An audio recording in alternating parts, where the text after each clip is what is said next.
My name is Lori Hanson. I spent 25 years in corporate sales and leadership roles where performance was everything and confidence the expectation.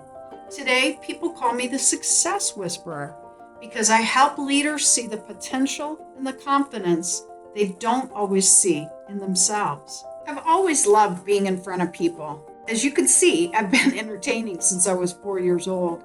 Which is ironic because for a long time, I didn't actually believe in myself. And this became the pattern.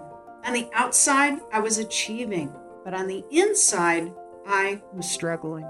For more than 2 decades, I battled bulimia, navigated toxic relationships that eroded my confidence, and lived with this constant pressure to prove my worth. Like many performers, though, I was a pro at hiding it. Something had to change. Eventually, I made one of the hardest decisions of my life. I left an abusive marriage and chose to start over.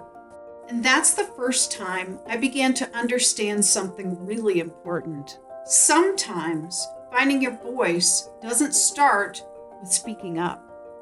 Sometimes it starts with having the courage to walk away. I am here to remind you this morning and to tell you that you always have a choice. Rebuilding my life didn't happen overnight.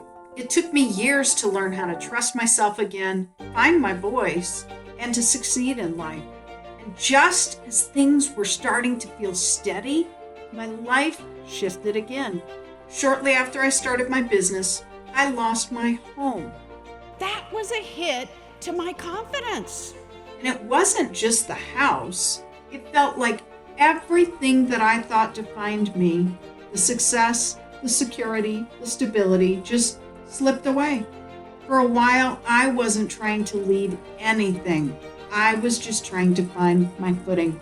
And in that space, somewhere between starting over and figuring things out, I found myself sitting with the question, who am I? When everything external is stripped away. Not the titles, not the achievements, not what it looks like from the outside. And the answers didn't come to me all at once. It showed up in small moments, in the way I talked to myself, in the doubts that got louder when everything else got quiet, in the beliefs I didn't even realize I'd been carrying for years. And slowly, I began to see it. The biggest barriers we face aren't the external obstacles. They're the invisible limits we carry inside. The beliefs, the doubts, the fears that quietly shape how we lead, how we speak up, and how we show up for others. And once I could see them in myself, I started noticing them everywhere. In talented leaders, capable leaders, leaders with enormous potential, who were still quietly holding themselves back. That realization became the foundation of the work I do today through my invisible leadership limits framework. Because the biggest limits in leadership aren't the ones placed on us. They're the invisible limits we place on ourselves. I want to challenge you to be present, to listen, to tune in, be authentic, and to lead authentically. And when leaders learn to recognize and break through those limits, something powerful happens. Leaders who once held back begin to speak with clarity and confidence.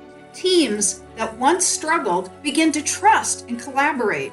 Organizations create cultures where people feel seen, valued, and inspired. Because when those invisible limits fall away, leaders don't just change how they lead.